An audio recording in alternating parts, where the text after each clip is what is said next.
Hello everyone and welcome back. Today we're going to be talking about the potential future because as you are aware, there is a big Warhammer preview coming later this month. News for almost every setting that Warhammer has, and interestingly enough, Old World is also there. Now, I was pretty confused myself considering that we've just recently had Grand Cathay. These are all the models available for Grand Cathay. This is an army that I painted up myself. You'd think that Games Workshop would slow down a little bit. You know, they've hit this year even harder than the previous one. Not only that, but the Horus Heresy is coming, you know, the next edition. That's run by the same studio as the Old World, so you'd think they'd slow down with Old World for just a bit so they could focus on Heresy, especially after posting that rather lovely roadmap. It looks like there's quite a lot coming for it. But it looks like I was wrong and we are getting some news. Now they posted a pretty interesting video which was focused around hats, and we all know what that is. We're going to talk about that a little bit later on. There are certain things though that happened in the past which kind of lead up to what we should expect for the Old World. As always, when something gets announced for these events, it can take some time.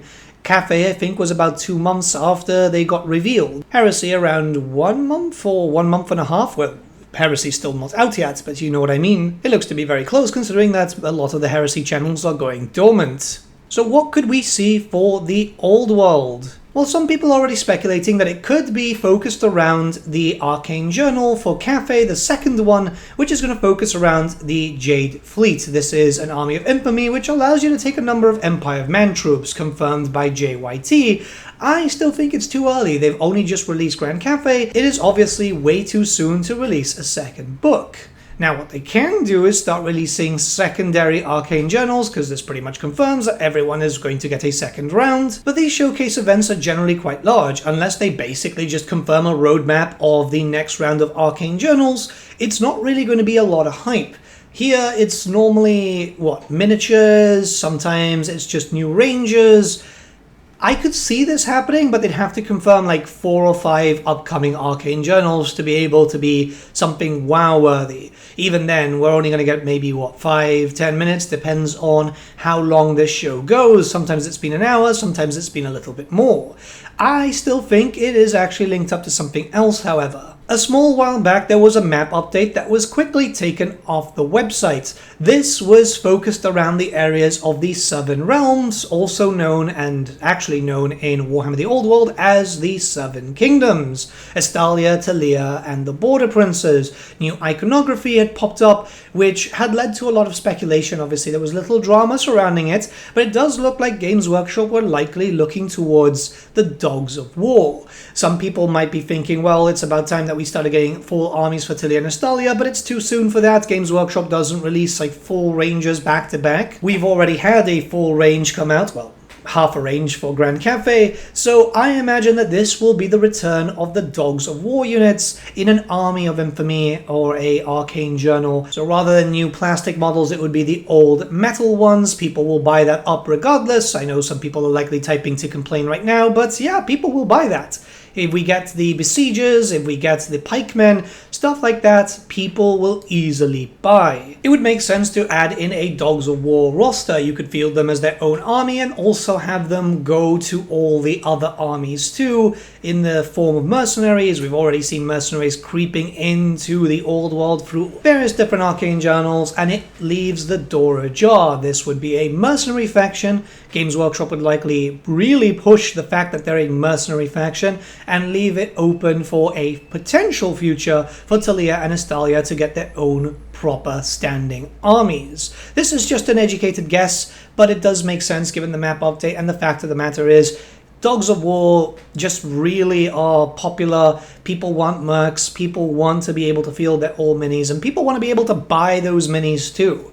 How many times have we seen some really old minis come back to light and they're still out of stock, or they've gone out of stock very quickly and they were out of stock for a long, long time? They know where the money is. Alternatively, if it's the case that they're going to be way too busy with Heresy, it could just be the announcement of 2 or 3 new Arcane Journals, just kind of going, hey, you know, second round is going to start soon, and another roadmap like this with another square basically to hint at the Dogs of War coming. Again, this is only the case if they're going to be way too busy with Heresy, but the roadmap for Heresy does look quite insane, and they've got a lot of stuff. That's just a digital roadmap too, so like, yeah, I'm expecting a lot. Dogs of War are an educated guess, but I think everyone can see that coming, especially not only because of the leak, but the fact that Creative Assembly have been working on the Dogs of War for quite some time now, so maybe modernizing the look a little bit, or just seeing how everything looks, and then selling the old school miniatures. It's good cross-promotion. We've seen that kind of happen with a lot of stuff now. Obviously, Cathay was a collaboration in some way, shape, or form.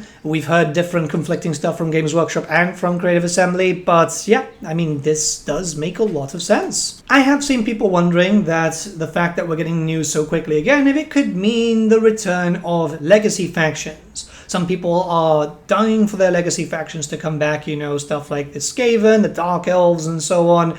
I think it's too soon. While I do think that the legacy factions will eventually return, it has to make sense. Eventually the Curse of the False Grail will happen, and that's pretty much linked up to the vampire count, so I expect a vampire army of infamy at that point. Dark Elves haven't invaded the Ulthuan yet. Lizardmen are pretty much dormant. Skaven are right now rebuilding their numbers. Demons, well, you know, we've got some rules against demonic stuff, but it's still too soon.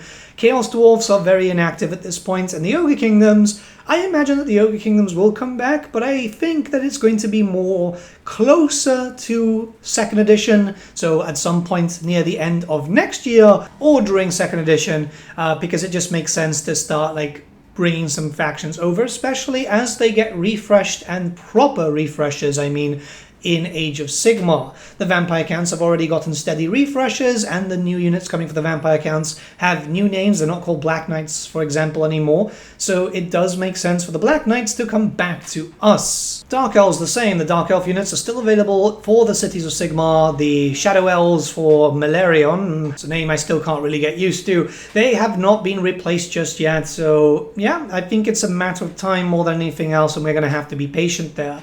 Regarding the Ogres, who knows? Maybe what happens with the Beastmen happens here, you know, where the Ogres are squatted in favor of a Gargant-based army, more different types of Gargants, and the Ogres come back to us. In a perfect world, we'd be able to use models interchangeably, but that's not been a thing for a while now, and it's pretty much only the Demons of Chaos which are agnostic to the setting. And now finally, before this video ends, we do have to talk about the fact that, yeah, we're expecting some big news for Age of Sigmar. We all know what that's going to be. It's the Chaos Dwarfs, especially since they use seismic there, suitably seismic news.